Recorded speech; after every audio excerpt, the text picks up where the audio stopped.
কিয়ামত যত কঠিন, জাহান্নাম তার চেয়ে অনেক অনেক অনেক বেশি কঠিন। কিয়ামতের মাঠে ইব্রাহিম আলাইহিস সালাম টিকতে পারবেন না। ইব্রাহিম আলাইহিস সালাম বলবেন, কাদ গাযিবা আলাইয়া রাব্বি, আমার প্রতিপালক আমার উপরে রাগ করেছেন। মা গাযিবা মিন ক্বাবলা ওয়ালা বাদ, এরকম রাগ ভবিষ্যতেও করেননি, অতীতও করেননি, ভবিষ্যতেও করবেন না। নাফসি নাফসি, আমার যে কি হয় তা আমি নিজেই বুঝি না, এই কথা ইব্রাহিম আলাইহিস সালাম বলবেন।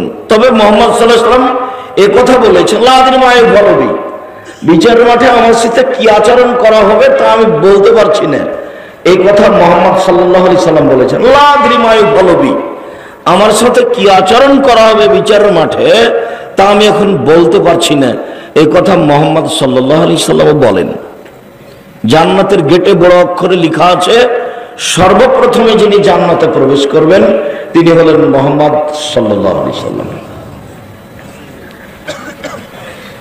যার জন্য আল্লাহ জান্নাত সৃষ্টি করেছেন, যাদের জন্য, তার প্রথম সদস্য হলেন মুহাম্মদ সাল্লাল্লাহু আলাইহি সাল্লাম। আর আল্লাহ তাআলা মানুষকে সৃষ্টি করার পরে যিনি সবচেয়ে তার কাছে প্রিয় মানুষ তিনি হলেন মুহাম্মদ সাল্লাল্লাহু আলাইহি সাল্লাম। আমার আফসোস হয় যে রাসূল সাল্লাল্লাহু আলাইহি সাল্লাম বলেছেন, আমার উম্মত মদ খাবে, নাম দিবে অন্য, এই কথা বলেছেন, কিন্তু জুয়ার ব্যাপারে কোনো রূপক কথা বলেননি। প্রত্যেক যে খেলাতে টাকার হারজিত রয়েছে সেটাই জুয়া। মদের ব্যাপারে বলেছেন যে আমার উম্মত মদ খাবে, তবে নাম দিবে অন্য, তার মানে মদ খাবে কিন্তু মদ নাম দিয়ে খাবে না। যখন মদ নাম দিয়ে খাবে না, অন্য নামে খাবে, তখন সব আলেম সেটা বুঝতে পারবে না, তখন কেউ বলবে ওটা হালাল, কেউ বলবে এটা হারাম। কিন্তু জুয়ার ব্যাপারে তিনি কিছু বলেননি, তবে দুটো শব্দ পাশাপাশি উল্লেখ করেছেন। জুয়া, প্রত্যেক যে খেলাতে টাকার হারজিত রয়েছে সেটাই হলো জুয়া। বর্তমান পৃথিবীতে এই ফুটবল আন্তর্জাতিক খেলা যেটা চলছে, এটা পৃথিবীতে সবচেয়ে বড় জুয়া। যেটা এখন চলছে, এটা যদি জিবরাইল আর মেকাইল দুজন খেলেন আর কাবা ঘরে খেলেন তবু হারাম। এদিকে একদিকে জিবরাইল আলাইহিস সালাম আর একদিকে মেকাইল, দুজনে খেলছেন। এটা খেলছেন কোথায়? কাবা ঘরে, তবু হারাম। এই জুয়া যদি না হারাম হয়, এই খেলা, এইটা যদি জুয়া না হয়, তাহলে পৃথিবীতে জুয়া কোনটা? এই খেলার পিছনে কত billion billion, crore crore, trillion trillion dollar খেলার খরচ আছে তা মানুষ জানে না। এর পিছনে কত পুরুষ নারী নগ্ন হয়ে নাচছে, হাততালি দিচ্ছে, তার হিসাব মানুষের কাছে নেই। একে হিসাব করে কত মানুষের ভিতরে দ্বন্দ্ব, পরস্পর খেলতামাশা, হাসি, গরু জবাই, ঘর বাড়ি তৈরি করে দেওয়া, তার কোনো হিসাব না। ওর বাপের টাকা দিয়ে খেলোয়াড়দের ঘর তৈরি করে দিবে, ওর বাপ ভিক্ষা করে টাকা জমা করে রেখেছে। বাদশাহ শাহজাহান বইয়ের কবর তৈরি করেছেন 8 কোটি টাকা দিয়ে, সেই দিন আগ্রার তাজমহল কি বাপের টাকা দিয়ে কবর তৈরি করে রেখেছে? মানুষের বাড়িতে কাজ করে বাপ টাকা জমা করে রেখেছিল, সেটা দিয়ে কবর বানালছে। বিচার যেদিন হবে সেদিন সবাইকে দিতে হবে। এই খেলার সাথে কোটি কোটি মানুষ হাততালি দিচ্ছে খেলার সাথে, এবং কোটি কোটি মানুষের বাড়িতে পতাকা চলছে। আর তুমি যে ব্রাজিল এবং আর্জেন্টিনার পতাকা দিয়েছো বাড়িতে, তুমি কি আসলে জানো যে ওকে? তুমি কি আসলে জানো? তোমাকে আমি পশু প্রাণী বলি, কিন্তু অনেক সময় আমার অন্তর ধাক্কা খাই। কিন্তু যখন আমি তোমাকে দেখি যে আর্জেন্টিনার পতাকা তোমার বাড়িতে, তখন তুমি যে গরু ছাগল পশু প্রাণী, এটা আমাকে বুঝতে একটুকু ভারী হয় না। আর্জেন্টিনার ব্রাজিল মানে হলো, তোমার নবীকে বলেছে ভুয়া নবী। আল্লাহ বলছেন যে লান্তার জান কাল ইয়াহুদান নাসারা, মুহাম্মদ আপনাকে ইহুদি খ্রিস্টান কখনো মানবে না, কোনো দিন মানবে না। আপনি নিজেই ইহুদি হয়ে যান তাহলে মানবে, আপনি নিজেই বলেন যে আমি খ্রিস্টান তাহলে মানবে। যে আল্লাহ বলছেন তোমাকে যদি পায়ে বোকা চালাই, তোমাদের বাড়িতে ব্রাজিলের পতাকা আছে, তোমার মোটর সাইকেলের সামনে ফেলছে, তোমার সবকিছু এখন ব্রাজিলের পতাকা অনুযায়ী, তোমাকে যদি পায়ও তো পায়খানা থেকে 2 বালতি পায়খানা তুলে তোমার মাথায় দিয়ে দেবে, দিয়ে বলবে ঠিক করেছি। খুশি তোমার, তার খুশির কোনো শেষ থাকবে না। তুমি ওকে চেনো না, ওর নাম ইহুদি, ওর নাম খ্রিস্টান, ওর নাম ইহুদি, ওর নাম খ্রিস্টান। তোমাকে যদি পাইতে হলে তোমার মুখের উপরে মারবে লাথিয়ে করে, এবারে পা ঢুকে দেবে তোর মুখের ভিতরে। তোমার নবীকে বলে ভুয়া নবী, আমি ও দিয়ে তুমি ফেলে দিলে আমি ওতে পেশাব করে দেবো পতাকাতে। বেটা ফাইজলামি করো, তুমি মূর্খ, তোমার বাপ মূর্খ, তোমার জাতি মূর্খ। তোমাকে আর তোমার বাপকে যদি আমি মূর্খ প্রমাণ করতে না পারি, ওটা আমি আর বক্তব্য দেবো না, চলে গেলাম না, আর জীবনে কোনোদিন আসবো না জাতির সামনে। তুমি মূর্খ, তোমার বাপ মূর্খ, তোমার বংশ মূর্খ, তোমার জাতি মূর্খ। তোমাকে কবর দিতে এসছি। সাহস থাকলে দাঁড়াতে বলো তোমার বাপকে, সাহস থাকলে তুমিও দাঁড়াও। তোমার নবী হলো তার কাছে ভুয়া নবী। 1 সেকেন্ডের জন্য তোমার নবী কেউ মানেনি, 1 সেকেন্ডের জন্য, 1 সেকেন্ডের জন্য। আল্লাহ বলছেন মানেনি, বলছে এই যদি নবী হয়তো আমাদের থেকে হবে, নবী হলো আমাদের ঈসা, আমাদের মুসা নবী। এ কেন? এ মানে যুদ্ধের জন্য প্রস্তুতি নেওয়া, এইটা খেলা যায়। ও তাতিবাহুবে এমরাতেহি, স্ত্রীর সাথে খেলা, যুদ্ধের প্রশিক্ষণ নেওয়া, এই 3টা খেলা যায়। এছাড়া পৃথিবীতে সব খেলাকে আল্লাহর নবী বাতিল বললেন, না যায়, হারাম বললেন। তিনি নিজে তার স্ত্রীর সাথে খেলায় প্রতিযোগিতায় নেমেছেন।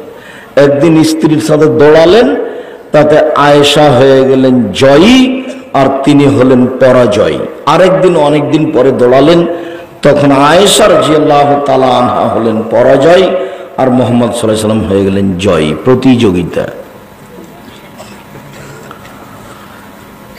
আবার আল্লাহ রাসূল বলছেন, মান লাইবাবে নারদেশির ফাকাদ আদখালা ইয়াদাহু ফি দামে খিনজির।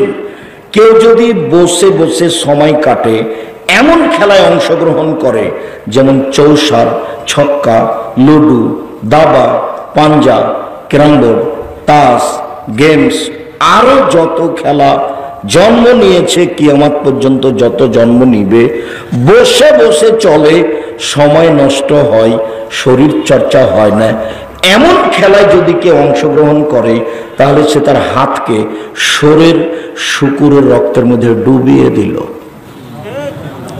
হাদিস মুসলিম। চৌসার, ছক্কা, লুডু, দাবা, পাঞ্জা, ক্যারামবোর্ড, তাস, গেমস, যত খেলা আছে, এসব খেলায় যে অংশগ্রহণ করে, সে তার হাতকে শরীর শুকুরের মধ্যে রক্তের মধ্যে ডুবিয়ে দিল। তুমি যদি আসলেই মুসলমানের বাচ্চা হয়, তোমার যদি গায়ে রক্ত থাকে, তাহলে আজকে গিয়ে ব্লাড বোর্ডটার উপরে লাথি মেরে ভেঙে ওকে আগুন দিয়ে জ্বালিয়ে দিয়ে ঘুমাবা। আর যদি না করো, তাহলে তুমি বলিয়ে যে আমি মুনাফেক, আমি বক্তব্য শুনি মানি না। বলবো যে আমি মুনাফেক। সকালে হাঁটবার বলবে আমি মুনাফেক, আমি বক্তব্য শুনি মানি না।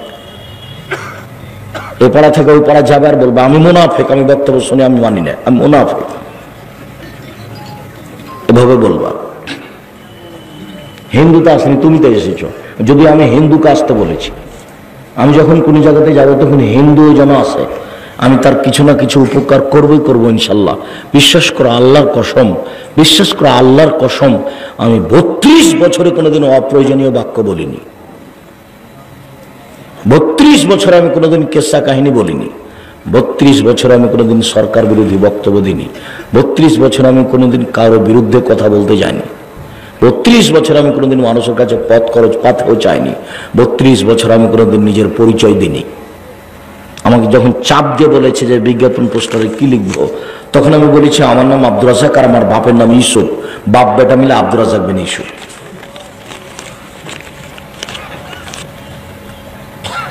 পড়াশোনা আমি জানি কি না তা আমি কোনোদিন পরিচয় দিইনি, দেওয়া লাগেনি। এরকম পর্যায়ে আল্লাহ আমাকে নিয়ে যায়নি কোনোদিন। যে জাকজমক দেখে একটা হিসাব নিকাশ করে মানুষের সামনে দাঁড়াতে হবে, এরকম পরিবেশের কাছে আল্লাহ আমাকে নিয়ে যায়নি কোনোদিন। আমার মনে বড় স্বাদ, আমি এদেশের মাটিতে উন্নত মানের প্রতিষ্ঠান গর্ব ইনশাআল্লাহ। সেটাই জামিয়া সালাফিয়া ডাঙ্গিপাড়া পবা রাজশাহী 26 বিঘা জমির উপরে অবস্থান করে। সেখানে একটা মসজিদ আছে 90% জমির উপরে, যার একতলাতে 3000 মানুষ সালাত আদায় করতে পারে, যার 4 তলার কাজ চলছে।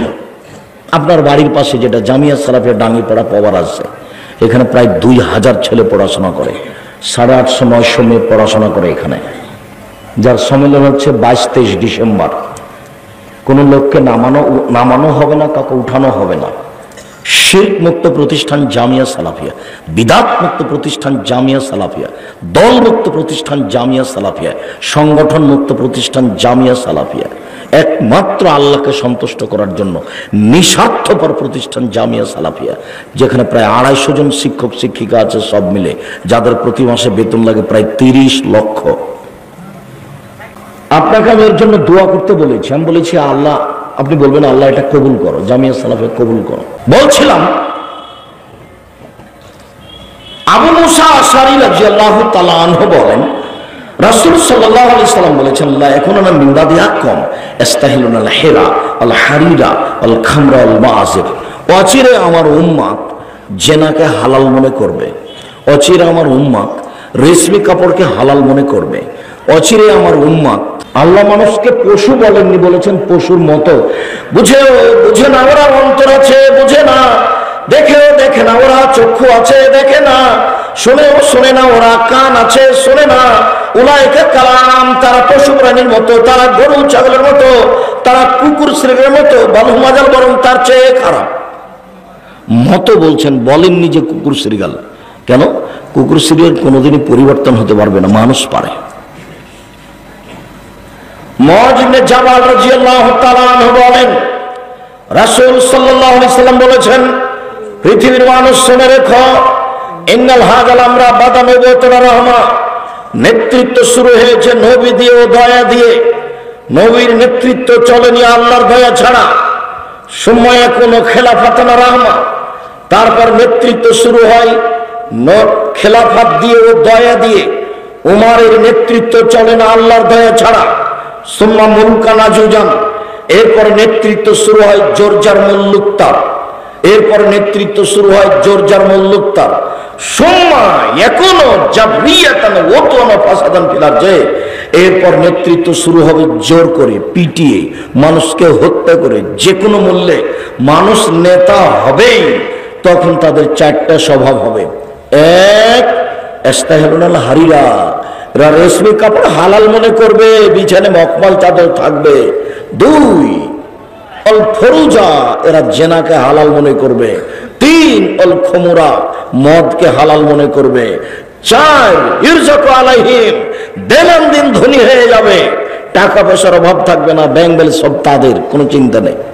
ওয়া ইরজাকু আলাইহিম ওয়া ইনসুরুনা, তাদের সাহায্য করা হবে। এই 4টা স্বভাব হবে তাদের। ক্ষমতার ভিত্তিতে টাকা উপার্জন করবে। ক্ষমতা মানে টাকা, আসলে ক্ষমতা মানে নিঃস্ব হওয়া, দেউলিয়া হয়ে যাওয়া। কেন? যেটুকু নিজের ছিল সেটুকুকে জনগণকে দিলাম, আর যা সরকারি ভাবে ছিল সেটুকুকে জনগণকে দিলাম। যখন নেতৃত্ব শেষ হয়ে গেল তখন আমি নিঃস্ব হয়ে গেলাম, তার নাম নেতৃত্ব। যখন উসমান খলিফা হলেন রাদিয়াল্লাহু তাআলা আনহু, তিনি বলছেন সৌদি আরবের মাটিতে, এই বিশাল ভূখণ্ডে উসমানের চেয়ে কোনো ধনী মানুষ ছিলেন না গোটা সৌদি আরবে। তারপরে যখন নেতৃত্ব ছেড়ে দিতে হলো, শহীদ হওয়ার সময় চলে আসলো, তখন তিনি বললেন যে হজ করতে যাওয়ার জন্য একটা উট আছে, আর কিছু নেই। অথচ সৌদি আরবে সবচেয়ে বড় ধনী, হজ করতে যাওয়ার জন্য একটা উট আছে। আর এখন যারা নেতা হচ্ছে তাদের দেখবেন গাড়ি বাড়ি, ঢাকায় এখন ওরা আছে। আল্লাহ নবী বলছেন যে জোর করে নেতা হবে তখন 4টা স্বভাব হবে তার। 1, রেশমি কাপড় থাকবে তার। 2, জেনা থাকবে তার। 3, মদ থাকবে তার। 4, টাকা থাকবে তার। 4টা।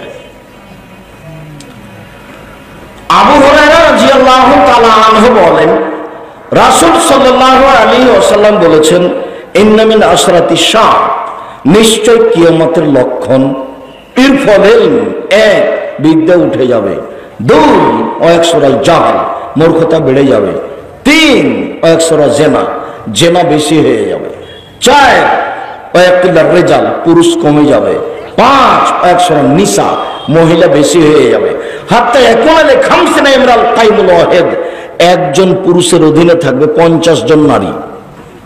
50 জন, এটা 50 নয়, একজন পুরুষের অধীনে শত হাজারো নারী থাকবে, সব জেনার সম্পর্ক থাকবে। এইখানে এই বৈঠকে এমনও কত যুবক আছে যার শত নারীর সাথে জেনার সম্পর্ক আছে। রাসূল সাল্লাল্লাহু আলাইহি সাল্লাম বলেন, আইনানের তাজলিনে জেনাহুম নাজর, দুই চোখের জেনা হচ্ছে চোখ দিয়ে দেখা, অলওজনানে জেনাহুল ইস্তেমাও, দুই কানের জেনা হচ্ছে কান দিয়ে শোনা, অলিয়াদ জেনাহাল বাৎস, হাতের জেনা হচ্ছে হাত দিয়ে ধরা, আর রিজল জেনাহাল মাসি, পায়ের জেনা হচ্ছে পা দিয়ে চলা, জেনাল কালব তাতমনা তাস্তাহি, অন্তরের জেনা হচ্ছে পরিকল্পনা করা, জেনাল লিসানে নুতক, জিহ্বার জেনা হচ্ছে কথা বলা, এগুলি সব জেনা। আপনি আমার দিনী ভাই, এই ছেলে তোমাকে বলছি, শোনো, তুমি একটা কথা মনে রেখো, দেখো মোবাইলে যেসব মেয়েকে তুমি দেখছো এর কিন্তু বিচার হবে। আল্লাহ এমন সত্তা যে তোমার এটা কেউ দেখতে পায় না, কিন্তু আল্লাহ দেখতে পান। আর যেদিন বিচার হবে সেদিন সবাই দেখতে পাবে। কেন? বিচারের 4টা পদ্ধতি। বিচারের 4টা পদ্ধতি। এক, সবার হাতে খাতা দেওয়া হবে, আরবি ভাষাতে থাকবে লেখা, তুমি আরবি জানলেও পড়তে পারবা, না জানলেও পড়তে পারবা। দেখভার বলবে, মালে হাজাল কিতাব লাইবাদুর সাগিরাতুল কাবিরা, কি আশ্চর্য ধরনের বই, জীবনের ছোট কথা লেখা আছে, বড় কথাও লেখা আছে। আপনি আরবি পড়বেন আর বলতে পারবেন, তার মানে সব পাপ আপনাকে নিজে পড়তে হবে, নিজে আবার পড়তে হবে বিচারের মাঠে। দুই, সব পাপ দেখতে পাবেন। আল্লাহ বলছেন, মিসকাল যারাতিন খাইরান ইয়ারা, মিসকাল যারাতিন শাররান ইয়ারা, বিন্দু মাত্র যদি পাপ করে থাকেন সেটা আপনি দেখতে পাবেন। দেখার পদ্ধতি আল্লাহ রাসূল বলছেন, এনজুরু আইমানা মিনহু, সে তার ডান দিকে লক্ষ্য করবে, ফায়ারা মা কাদ্দামা মিন আমালিহি, পুরো জীবনের সব কর্ম দেখতে পাবে ডান দিকে তাকানোর সাথে সাথে। সুম্মা ইয়ানজুরু আসআমা মিনহু, তারপর বাম দিকে লক্ষ্য করবে, ফায়ারা মা কাদ্দামা মিন আমালিহি, পুরো জীবনে যা করেছে সবকিছু বাম দিকে দেখতে পাবে। তার মানে আপনাকে দেখানো হবে সে পাপ। পৃথিবীর সব মানুষকে তার পাপ নাকি দেখানো হবে। এটা হলো 2 নম্বর পদ্ধতি। 3 নম্বর পদ্ধতি হলো এই যে মাটি কথা বলবে, ইয়াউমাইযিন তুহাদ্দিসু আখবারাহা, মাটি টপ টপ টপ টপ করে কথা বললে আপনি কি অন্যায় করেছেন সব বলে দিবে মাটি। 4, হাত কথা বলবে আপনি কি করেছেন, সব কথাগুলি হাতে টপ টপ টপ টপ করে বলবে। যখন হাতের বলা শেষ হবে তখন পায়ে বলবে, তুমি ঠিক বলেছ। মনে থাকবে না মনে হয়? মানুষকে অপরাধী প্রমাণ করার কয়টা পদ্ধতি? 4টা। সম্মানিত দিনী ভাই বোন, আমরা আপনাকে আন্তরিকভাবে আজকের অতি অল্প সময়ের বক্তব্যে যেটা আমি জোরালোভাবে অনুরোধ জানিয়েছি সেটা আপনি মনে রাখবেন। আমার নাসিহাতে 4টা কথা মনে রাখেন। 1, 5 ওয়াক্ত সালাত, কোনোদিন 5 ওয়াক্ত সালাত থেকে দূরে থাকিয়েন না।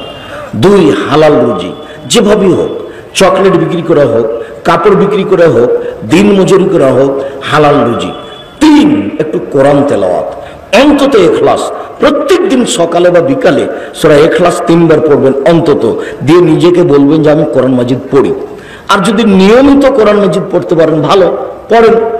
সূরা বাকারা যদি পড়তে পারেন তাহলে সূরা বাকারা আপনার পক্ষে বিচারের মাঠে তুমুল যুদ্ধ করবে, খুব তর্ক বিতর্ক লাগিয়ে দিবে আল্লাহর সাথে আপনার পক্ষে আপনাকে জান্নাতে নিয়ে যাওয়ার জন্য। সূরা বাকারা আর সূরা আলে ইমরান, আল্লাহ নবী বলছেন, সূরা বাকারা পড়তে পারে না অলস মানুষ, সূরা বাকারা পড়তে পারে না অলস মানুষ, সূরা বাকারা পড়ে না যে তার বরকত হবে না, সূরা বাকারা পড়ে না যে তার বরকত হবে না, সূরা বাকারা পড়তে পারে না যে সে ক্ষতিগ্রস্ত হলো, সূরা বাকারা পড়তে পারে না যে সে ক্ষতিগ্রস্ত হলো। কোনোটাই যদি না পারেন তাহলে আপনার একটা কথা আপনাকে আমি মনে রাখার জন্য অনুরোধ জানাচ্ছি যে চারটা কর্ম যাদের কবরের শাস্তি হয় না। এক, জুমার দিন মারা গেলে কবরের শাস্তি হয় না। দুই, শহীদ হলে কবরের শাস্তি হয় না। তিন, পেটে ব্যথায় মারা গেলে কবরের শাস্তি হয় না। চার, সূরা মুলক রাতে পড়ে ঘুমালে কবরের শাস্তি হয় না। উপরের তিনটা পারবেন না। জুমার দিন মরণ হবে কিনা আপনি বলতে পারছেন না। আপনি শহীদ কিনা, বাংলাদেশে তো সবাই শহীদ, তখন কে যে শহীদ তো বিচার মাঠে ধরা পড়বে। তিন, পেট ব্যথায় মারা গেলাম, পেট ব্যথায় আমি মারা গেলাম কিনা এটা যে কোন ব্যথা তা তো আমি নিশ্চিত বলতে পারছি না। থাকলো সূরা মুলক। সূরা মুলকের দুটা সুবিধা, একটা হলো কবরের শাস্তি হবে না, বন্ধ। আর একটা হলো বিচারের মাঠে যতক্ষণ পর্যন্ত ক্ষমা না হবে ততক্ষণ পর্যন্ত সূরা মুলক আপনার পাশ থেকে যাবে না। সূরা বাকারা কতক্ষণ থাকবে তা বলা যায় না, তবে সূরা বাকারা খুব তুমুল ঝগড়া করবে আল্লাহর সাথে। চলে যাবে না কি এক সময়ে, না শেষ পর্যন্ত থাকবে, এই কথা মুহাম্মদ সাল্লাল্লাহু আলাইহি ওয়াসাল্লাম বলেননি। তবে মুহাম্মদ সাল্লাল্লাহু আলাইহি ওয়াসাল্লাম বলেছেন সূরা মুলক ক্ষমা না হওয়া পর্যন্ত যাবে না। যেমনটা তিনি বলেছেন ছোট ছোট বাচ্চা মারা গেলে, ছেলে মেয়ে মারা গেলে যতক্ষণ পর্যন্ত বাপ মায়ের ক্ষমা না হয়েছে ততক্ষণ পর্যন্ত ওই ছেলে মেয়ে ছাড়বে না। যার জন্য বলি যে একটা দুটো ছেলে মেয়ে নিলে হবে। দুটো ছেলে মেয়ে নিয়েছেন তো কয়টা মরবে, কয়টা থাকবে? 10-12টা ছেলে মেয়ে হলে দু একটা মারা যাবে, 5-7টা থাকবে। যেমন আপনারা 10-12 ভাই বোন, 2-3 জন মারা গেছে, 5-7 জন আছেন। বেশি ছেলে মেয়ের অনেক সুবিধে, ছেলে মাত্র একটা, ছেলে মাত্র 2টা, তো কয়টা মরবে আর কয়টা থাকবে? বড় ভুল এগুলো। ছেলে মেয়ে বেশি নেন, রুজি বেশি হবে, বিচারের মাঠে সফলতা অর্জন করতে পারবেন। সম্মানিত দিনী ভাই বোন, আমি আপনাকে অনুরোধ জানাচ্ছিলাম যে 4টা নসিহতের 4 নম্বর হলেই দোকানে বসে আড্ডা পিটবেন না। যেখানে দুজন বসে আছে সেখানে বসবেন না। এখানে দুজন বসে কথা বলছে, আপনি ওখানে যাবেন না। যদি যেতেও হয় জরুরি কারণে, তাহলে দাঁড়িয়ে দাঁড়িয়ে কথা শেষ করে চলে যাবেন। আড্ডা পিটবেন না কোনো সময় 1 মিনিটের জন্য। কখন যে কোন কথা বলে ফেলবেন যার কারণে তাহাজ্জুদ আর টিকতে পারবে না, হজ করে আর আপনি টিকতে পারবেন না। কাজেই আপনি ওই জায়গাতে বসবেন না। 4টা কথা: 1, 5 ওয়াক্ত সালাত; 2, হালাল রুজি; 3, কোরআন তেলাওয়াত; 4, দুইজন যেখানে বসে আছে সেখানে না বসা, আড্ডা না পিটা। এটা মনে থাকবে না মনে হয়? আপনি চেষ্টা করেন, আপনি সফল হতে পারবেন ইনশাআল্লাহ।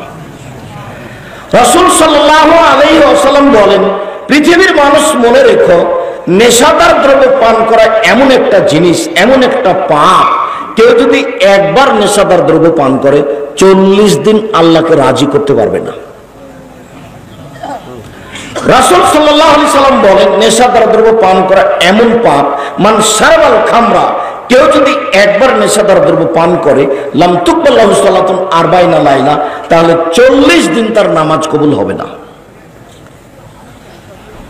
এরকম পাপ দুনিয়াতে নেই। রাসূল সাল্লাল্লাহু আলাইহি সাল্লাম বলেন, শারবুল খামরি কা আবেদ ওয়াসানিন, নেশাদার দ্রব্য পান করা হচ্ছে মূর্তি পূজার মতো পাপ। সরস্বতী, ভগবতী, কালী, দুর্গা এদের পূজা করলে যেমন পাপ হয়, নেশাদার দ্রব্য পান করলে তেমন পাপ হয়। রাসূল সাল্লাল্লাহু আলাইহি সাল্লাম বলছেন, কোন পাপকে এভাবে মিলানো নেই। চুরি হোক, জেনা হোক, ডাকাতি হোক, সুদ হোক, ঘুষ হোক, কোনো পাপকে এইভাবে উল্লেখ করা হয়নি যেটা নেশাদার দ্রব্যকে বলা হয়েছে। রাসূল সাল্লাল্লাহু আলাইহি ওয়াসাল্লাম বলেন, পৃথিবীর মানুষ শুনে রেখো, 3 শ্রেণীর মানুষ জান্নাতে যাবে না। 1, মধুমিলন খামার, যারা নিয়মিত বিড়ি, তামাক, জর্দা, সিগারেট, গুল, নেশাদার দ্রব্য খায়, পান করে, তারা জান্নাতে যাবে না। 2, ও রাজরাতুল মিনান নিসায়, পুরুষের বেশধারী নারী জান্নাতে যাবে না। যারা পুরুষের জুতা স্যান্ডেল পরে, যারা পুরুষের শার্ট প্যান্ট পরে, যারা পুরুষের পোশাক পরে, যারা গেঞ্জি গায়ে দিয়ে চলে, ওরা জান্নাতে যাবে না। 3, ও দায়ুস আল্লাযী ইকরফি আলাল খাবাসা, যে তার বাড়িতে বেহায়ার সুযোগ দিয়েছে, ও জান্নাতে যাবে না। রাসূল সাল্লাল্লাহু আলাইহি ওয়াসাল্লাম বলেন, 3 শ্রেণীর মানুষ জান্নাতে যাবে না। 1, আকল, বাপ মাকে মানে না যে। 2, মদমুল খামরে, নেশাদার দ্রব্য পান করে যে। 3, মুকাদ্দিবুল মিল কাদারে, ভাগ্যকে অস্বীকার করে যে ভাগ্যকে অস্বীকার করে সে জান্নাতে যাবে না। রাসূল সাল্লাল্লাহু আলাইহি সাল্লাম বলেন, তিন শ্রেণীর মানুষ জান্নাতে যাবে না। এক, আক্কন, বাপ মাকে মানে না যে। দুই, মদ খায় যে। তিন, মুসাদ্দিকুন বিসসিহরি, জাদুকে বিশ্বাস করে যে।